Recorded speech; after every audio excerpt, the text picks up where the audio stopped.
नमस्कार। प्रादेशिक समाचार के साथ मैं प्रियंका। पहले मुख्य समाचार। प्रधानमंत्री ने पैरालंपिक खिलाड़ियों से खेल के अतिरिक्त कुछ अन्य क्षेत्रों को चुनने और लोगों में बदलाव लाने में उनकी सहायता करने का किया आह्वान। सर्वोच्च न्यायालय ने कहा, कोई कर्मचारी किसी स्थान विशेष पर तबादला करने के लिए नहीं दे सकता जोर। भारी उद्योग सचिव आज एचईसी का करेंगे दौरा, तीनों प्लांट का लेंगे जायजा।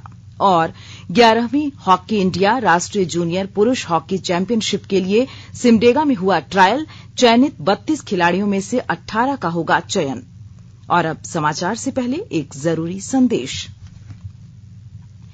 देश भर में 18 वर्ष से अधिक आयु के सभी लोगों के लिए सरकारी केंद्रों में निःशुल्क टीकाकरण अभियान चलाया जा रहा है। हमारे युवा श्रोताओं से अपील है कि वे कोविड रोधी टीका जरूर लगवाएं और दूसरों को भी इसके लिए प्रेरित और सहयोग करें। कोरोना महामारी के प्रति आप कोई भी लापरवाही न बरतें, क्योंकि कोरोना अब भी हमारे लिए बड़ा खतरा बना हुआ है। जब तक आवश्यक न हो, घर से बाहर न निकलें और इन आसान उपायों का पालन करें। मास्क लगाएं, 2 गज की सुरक्षित दूरी बनाए रखें, बार-बार हाथ धोएं और चेहरा साफ रखें। कोविड से संबंधित जानकारी और मार्गदर्शन के लिए राष्ट्रीय हेल्पलाइन काम कर रही हैं। इनके नंबर हैं 011-2397-8046 और 1075। इसके अलावा राज्य हेल्पलाइन नंबर 104 डायल कर समस्या का त्वरित समाधान लिया जा सकता है। और अब समाचार विस्तार से। प्रधानमंत्री नरेंद्र मोदी ने पैरालंपिक खिलाड़ियों से कहा है कि वे आजादी का अमृत महोत्सव मनाने के लिए खेल के अतिरिक्त कुछ अन्य क्षेत्रों को चुनें और लोगों को प्रेरित करने तथा बदलाव लाने में उनकी सहायता करें। प्रधानमंत्री ने पैरालंपिक दल के अदम्य साहस और दृढ़ इच्छा शक्ति की प्रशंसा की। श्री मोदी ने कहा कि कड़ी मेहनत के बल पर इन खिलाड़ियों ने प्रतिष्ठा हासिल की है। इस कारण लोग उनकी बात सुनेंगे और उनके विचारों को स्वीकार करेंगे। इस तरह वे देश में बदलाव लाने में बड़ी भूमिका निभा सकते हैं। प्रधानमंत्री ने तोक्यो पैरालंपिक में भाग लेने वाले भारतीय खिलाड़ियों के साथ पिछले सप्ताह अपने आवास पर एक कार्यक्रम का वीडियो भी शेयर किया। श्री मोदी ने खिलाड़ियों को पूरा सहयोग देने का आश्वासन दिया। इस अवसर पर इन पैरालंपिक खिलाड़ियों ने अपने अनुभव और चुनौतियों के बारे में बताया। उन्होंने हमेशा सहायता और प्रोत्साहन देने के लिए प्रधानमंत्री की प्रशंसा की। भारत ने पैरालंपिक खेलों में इस बार सबसे अधिक 54 खिलाड़ियों का दल भेजा था। भारत ने इन खेलों में 19 पदक जीतकर इतिहास रचा। सर्वोच्च न्यायालय ने कहा है कि कोई कर्मचारी किसी स्थान विशेष पर तबादला करने के लिए जोर नहीं दे सकता है। नियोक्ता अपनी जरूरतों के हिसाब से कर्मचारियों का स्थानांतरण करने का अधिकार रखता है। शीर्ष अदालत ने इलाहाबाद हाई कोर्ट के एक आदेश को चुनौती देने वाली याचिका को खारिज करते हुए यह बात कही। देश में अब तक 74 करोड़ से अधिक कोविड टीके लगाए जा चुके हैं। राज्यों और केंद्र शासित प्रदेशों को केंद्र सरकार ने अभी तक 72 करोड़ 21 लाख से ज्यादा कोविड टीके निःशुल्क उपलब्ध कराए हैं। स्वास्थ्य मंत्रालय ने बताया है कि पिछले 24 घंटे में 28,000 से अधिक लोगों में कोरोना संक्रमण की पुष्टि हुई है और 34,000 से अधिक रोगी ठीक हुए हैं। वर्तमान में स्वस्थ होने की दर 97.51% है। केंद्र सरकार कोविड महामारी के दौरान लोगों की सुविधा के लिए बनाई गई राष्ट्रीय स्तर की हेल्पलाइन नंबर के बारे में लोगों को जागरूक कर रही है। सूचना प्रसारण मंत्रालय अपने विभिन्न विभागों के माध्यम से इन हेल्पलाइन के बारे में जागरूकता बढ़ा रहा है। विभिन्न हेल्पलाइन नंबर इस प्रकार हैं।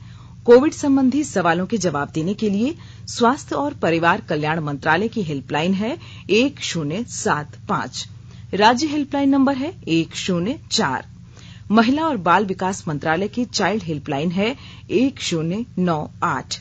वरिष्ठ नागरिकों के लिए सामाजिक न्याय और अधिकारिता मंत्रालय की हेल्पलाइन है 14567। मनोवैज्ञानिक सहायता के लिए राष्ट्रीय मानसिक स्वास्थ्य और तंत्रिका विज्ञान संस्थान निम्हांस का नंबर है 080461100007। आयुष कोविड परामर्श हेल्पलाइन नंबर है 14443 और MyGov WhatsApp help desk number है 9013151515। राज्य सरकार द्वारा फूलो झानो आशीर्वाद अभियान के तहत हड़िया शराब बेचने वाली चिन्हित महिलाओं को आजीविका के अन्य विकल्प चुनने और आर्थिक रूप से सशक्त बनाने के लिए प्रोत्साहित किया जा रहा है। पेश है हमारे संवाददाता की एक रिपोर्ट।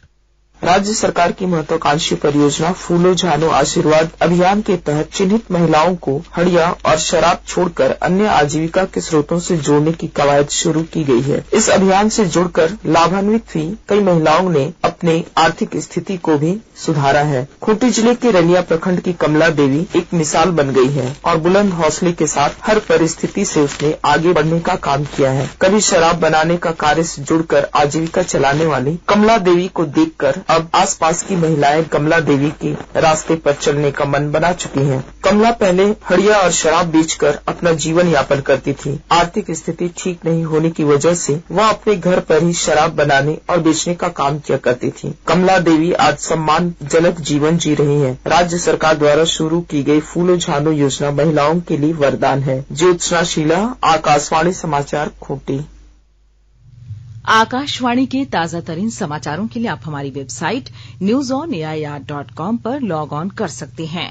ताजा समाचार Twitter handle @AIR news alerts और Facebook page all India radio news पर भी उपलब्ध है। आप प्रादेशिक समाचार एकांश के ट्विटर हैंडल @AIR news_रांची और फेसबुक, इंस्टाग्राम पेज तथा YouTube channel AIR news Ranchi पर भी हमारे बुलेटिन सुन सकते हैं। प्रादेशिक समाचार आप आकाशवाणी रांची से सुन रहे हैं और अब पेश है कोरोना से बचाव के कुछ संदेश।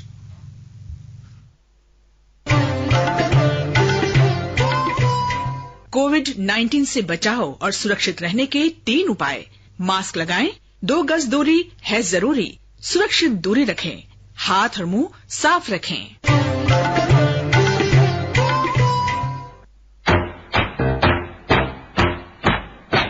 चलो मिलकर एक शुरुआत करें, चलो एक फैसला आज करें। मास्क नहीं तो टोकेंगे, कोरोना को रोकेंगे। चलो इस वादा करते हैं, चलो इस वादा करते हैं।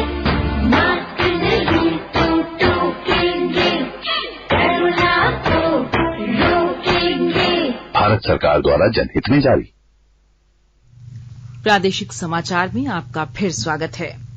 भारी उद्योग सचिव अरुण गोयल आज हेवी इंजीनियरिंग कॉरपोरेशन HEC का दौरा करेंगे। इस दौरान वह HEC के तीनों प्लांट का जायजा भी लेंगे।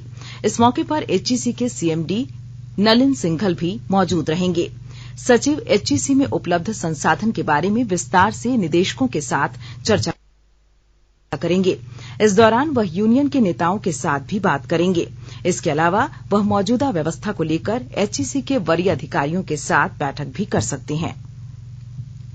झारखंड बिजली वितरण निगम ने बड़े बकायेदारों के खिलाफ अभियान चलाकर बिजली बिल वसूलने की तैयारी शुरू कर दी है। निगम इसे लेकर रांची से सिमडेगा तक अभियान चलाएगा। विभाग ने बड़े बकायेदारों के अलावा 3 माह तक गांव में 5,000 और शहरी क्षेत्र में 10,000 से ज्यादा का बिजली बिल जमा नहीं करने वाले सभी उपभोक्ताओं का कनेक्शन काटने की योजना बनाई है। बताया गया है कि 13 सितंबर से रांची आपूर्ति अंचल के सभी 6 डिवीजनों के साथ ही गुमला, सिमडेगा, खूंटी और लोहरदगा में व्यापक रूप से अभियान चलाया जाएगा। विभाग ने इस माह के लिए 100 करोड़ राजस्व वसूली का लक्ष्य तय किया है। अगले महीने तेलंगाना में आयोजित 11वीं हॉकी इंडिया राष्ट्रीय जूनियर पुरुष हॉकी चैंपियनशिप को लेकर हॉकी झारखंड के जूनियर पुरुष हॉकी टीम के चयन के लिए कल एस्ट्रोटर्फ हॉकी स्टेडियम सिमडेगा में चयन ट्रायल प्रतियोगिता का आयोजन किया गया। 400 से अधिक खिलाड़ी ट्रायल देने के लिए पहुंचे थे। लगभग 6 घंटे तक चले ट्रायल में 32 खिलाड़ियों का चयन किया गया। तेलंगाना में प्रतियोगिता से पहले चयनित 32 खिलाड़ियों के लिए विशेष प्रशिक्षण कैंप लगाया जाएगा। इस कैंप में से 18 खिलाड़ियों का चयन कर हॉकी झारखंड टीम का गठन किया जाएगा। यही टीम जूनियर राष्ट्रीय प्रतियोगिता में खेलेगी। चयन ट्रायल में मुख्य रूप से सिमडेगा, गुमला, रांची, खूंटी, लोहरदगा, रामगढ़, हजारीबाग, कोडरमा, पश्चिमी सिंहभूम, पूर्वी सिंहभूम, सरायकेला खरसावां, पलामू, लातेहार जिला के खिलाड़ियों ने भाग लिया। युवा मामले और खेल मंत्रालय ने राष्ट्रव्यापी फिट इंडिया क्विज के लिए पहले 2 लाख स्कूली छात्रों के लिए निःशुल्क पंजीकरण की घोषणा की है।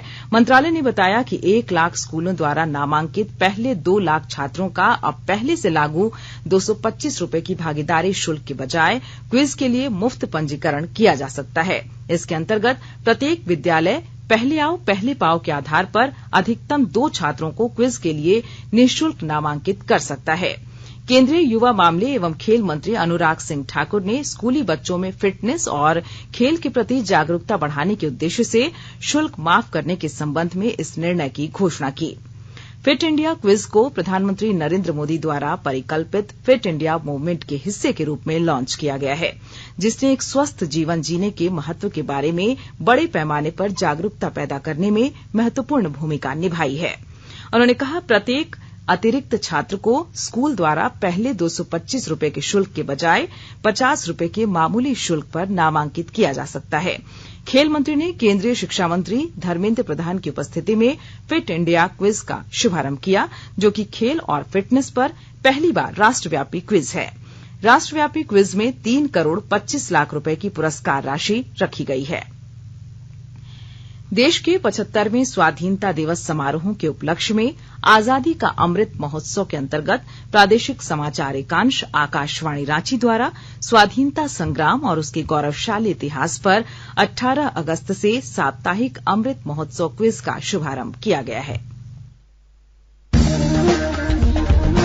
आजादी के 75 वर्षों का पर्व अमृत महोत्सव प्रत्येक बुधवार शाम 7 बजे प्रसारित होने वाले प्रादेशिक समाचार के दौरान पूछे गए प्रश्न का सही उत्तर देने वाले प्रथम 10 प्रतिभागियों में से लकी ड्रॉ द्वारा चुना हुआ एक प्रतिभागी इनाम का हकदार होगा।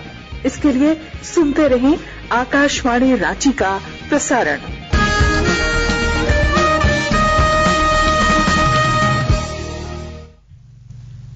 बंगाल की खाड़ी में बने लो प्रेशर के कारण राज्य के कई हिस्सों में झमाझम बारिश हुई।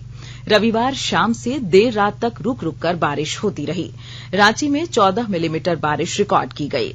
भारतीय मौसम विज्ञान केंद्र के वैज्ञानिक अभिषेक आनंद ने बताया कि अगले 2 दिन रांची सहित राज्य के कई हिस्सों में बारिश की संभावना है।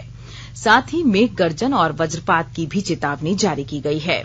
आज भी राज्य के लगभग सभी हिस्सों में बारिश के आसार हैं, लेकिन कुछ जगहों पर भारी बारिश हो सकती है। खासकर राज्य के दक्षिण हिस्से और मध्य हिस्से में अच्छी बारिश के आसार हैं। 16 सितंबर तक पूरे राज्य में बारिश की संभावना बनी हुई है। वज्रपात को लेकर विभाग ने सावधानी बरतने की सलाह दी है। और आइए सुनते हैं अखबारों की सुर्खियां।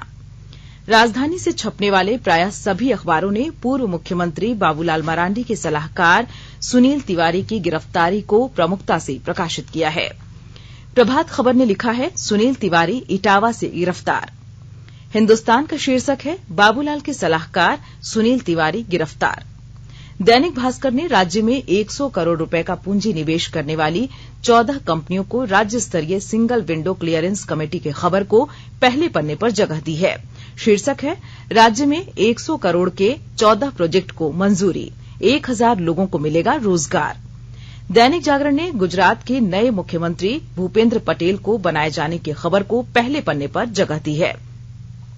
रांची एक्सप्रेस ने बदलते मौसम में बढ़ती आपदाओं के कारण हर रोज औसतन 8 लोगों की हो रही मौत की खबर को अपनी लीड खबर बनाई है। अंग्रेजी अखबार हिन्दुस्तान टाइम्स और टाइम्स ऑफ इंडिया ने गुजरात में नए मुख्यमंत्री के रूप में आज भूपेंद्र पटेल की शपथ लेने की संभावना की खबर को प्रमुखता से प्रकाशित किया है। और अंत में मुख्य समाचार एक बार फिर। प्रधानमंत्री ने पैरालंपिक खिलाड़ियों से खेल के अतिरिक्त कुछ अन्य क्षेत्रों को चुनने और लोगों में बदलाव लाने में उनकी सहायता करने का किया आह्वान। सर्वोच्च न्यायालय ने कहा, कोई कर्मचारी किसी स्थान विशेष पर तबादला करने के लिए नहीं दे सकता जोर। भारी उद्योग सचिव आज एचईसी का करेंगे दौरा, तीनों प्लांट का लेंगे जायजा। और 11वीं हॉकी इंडिया राष्ट्रीय जूनियर पुरुष हॉकी चैंपियनशिप के लिए सिमडेगा में हुआ ट्रायल, चयनित 32 खिलाड़ियों में से 18 का होगा चयन। इसके साथ ही आकाशवाणी रांची से प्रादेशिक समाचार का ये बुलेटिन समाप्त हुआ। नमस्कार। सुरक्षित रहिए और सुनते रहिए आकाशवाणी।